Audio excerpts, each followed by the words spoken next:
Well, let me use a real life analogy for a second. Okay, so I carry around this picture in my wallet of my little girl when she was about 6 months old, right? Very cute. Not that cute now, she's going on 4, so the cuteness is starting to fade a little bit. But this is, so you could try and replicate this picture if you wanted, and you could do that, but it would never be this picture. It would never be the picture that I've carried around in my wallet for the last couple of years, you know? So that means it's non-fungible, right? Bear with me. So then, let's take like a pound coin, a British pound coin. It doesn't matter which pound coin you give me, it's £1 coin equals £1 coin regardless, right? So think about NFTs in that way, but in a digital perspective. So a pound coin is fungible, doesn't matter which one you give me, but the picture of my daughter is non-fungible, similar to NFTs, whereas one NFT may represent different forms of value, okay? Bear with me, I know it's slightly complicated, but forget that now for a second. So our NFTs, if you own one, you get to make decisions on this football club based in Bangkok, Thailand, as I mentioned. And so far, in the last 6 months, we launched the football club and we did live trials, which were streamed all around the world. We had hundreds of players from Bangkok, the Bangkok area turn up, they took part in these live trials, and those people that owned a Futera United NFT got to decide which players went on to play for the club. Since then, the community has decided everything from what the badge looks like, the colour of our home and away jersey. Look, that's a lovely jersey, isn't it? So they've had a real impact on the development of the football club. And you know, I'm a football fan. I'm an Evertonian.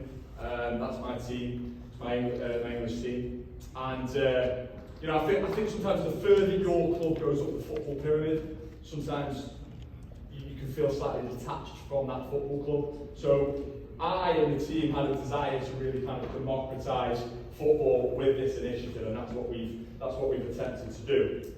Okay, so games are streamed online for free. Anybody can watch a game. You don't have to be an NFT holder to watch a game. So that is that. And what does this mean for all of you? Well, I think, as I said a second ago, I think there's really big potential. And I think if you, as I said, work for a club, an association, or a brand, or a football fan, there's going to be stuff within this presentation that I think you're going to need to take away and think about. So, first of all, ticketing parts. This is the most obvious, one of the most obvious use cases of this technology. So there's a potential in the future for NFTs to be allocated as tickets.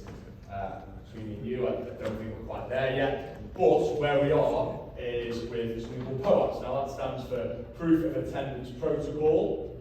If you scan that QR code, someone's did this go for me, you should, fingers crossed, get a digital version of this, right? But it says Cycling Football Business Conference at the bottom.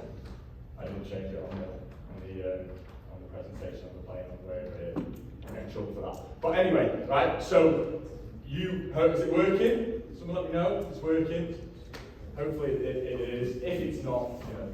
Anyway, the point is, what we do when our games are played. So that's, imagine that as in the context of Futera United. So our games are being done all around the world, as I mentioned, and those people that have a Futera United NFT, at half-time of our games, our online community congregates on a platform called Discord, which seems to be where a lot of NFT type projects are built.